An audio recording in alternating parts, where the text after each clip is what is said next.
The person you needed most was sometimes the person you feared most, and a child's brain has no way to make sense of that contradiction.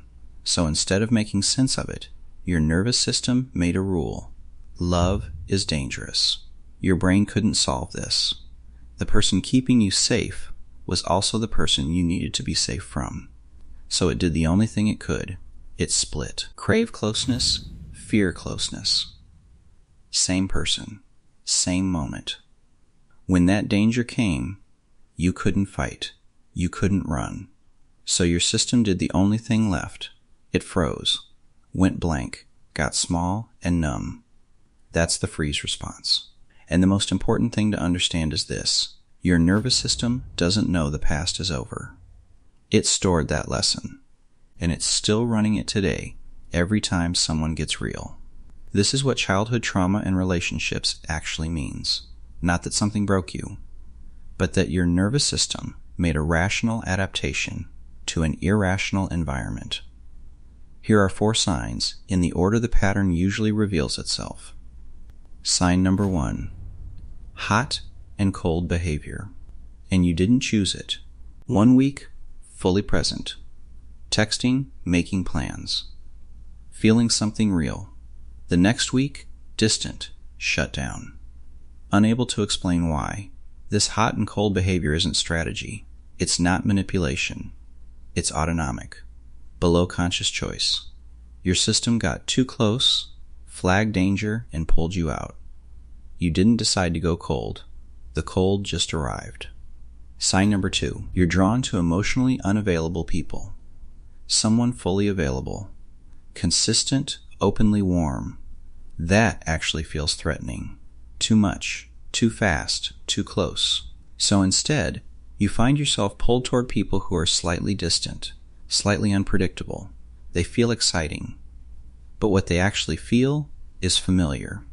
They recreate the original dynamic your nervous system learned love inside. Sign number 3.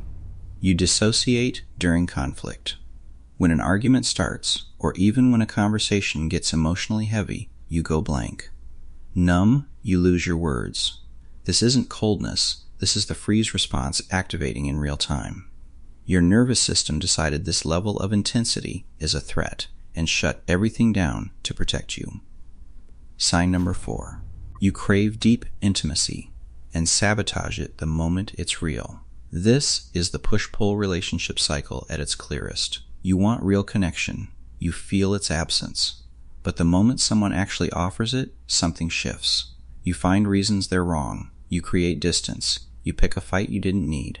And then, the moment they pull away, the craving returns immediately. Closeness, panic, withdrawal, relief, loneliness, craving, reach back. And the whole loop restarts. From the outside, mixed signals in relationships. From the inside, being trapped. Watching yourself destroy the thing you wanted most, and you can't stop. Here's what most relationship advice misses. Knowing the signs isn't enough. The real fix isn't in your mind, it's in your nervous system. You can't think your way out of this, because it isn't living in your thoughts, it's living in your body. Your nervous system has a safe connection mode. When you're in it, you can let someone in, but when it detects threat, it drops out automatically. And for someone with disorganized attachment, closeness itself has been wired as the threat signal. So here's what's actually happening. You meet someone. You feel connected. You're present. You're warm. Then they get closer. And somewhere below conscious thought, your system runs the old pattern. The same nervous system that wants to hold them is already scanning for the exit. Fearful avoidant is one type of avoidant attachment style. And the healing starts not with forcing yourself to stay, but with teaching your nervous system that closeness doesn't mean danger. You're not choosing to run. You are being run by a pattern installed before you were old enough to choose. That's not weakness. That's a survival adaptation that has outlived its usefulness. So how does this actually change? 3 things work because they go where the pattern lives. First, name it without shame. When you feel the urge to run, don't judge it. Just notice. There it is. Closeness arrived. My system flagged danger.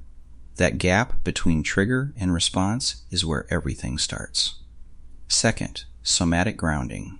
Name 3 things you can physically feel right now. Your feet on the floor, the weight of your hands, the temperature of the air.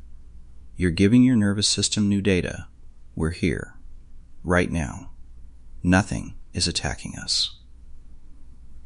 Third, micro-vulnerability. 1 small truth per week with someone safe. You're building evidence, slowly, that closeness doesn't automatically mean danger. And for deeper, fearful, avoidant healing, EMDR and somatic experiencing have shown some of the strongest results. You are not a contradiction. You are an adaptation, built by a version of you that needed to survive something painful. The work of healing attachment wounds isn't about becoming someone else. It's about teaching your nervous system that the rules have changed. Which side wins more for you? The craving or the running? Drop it in the comments. Subscribe if this channel is giving you language for things you've always felt but never been able to name.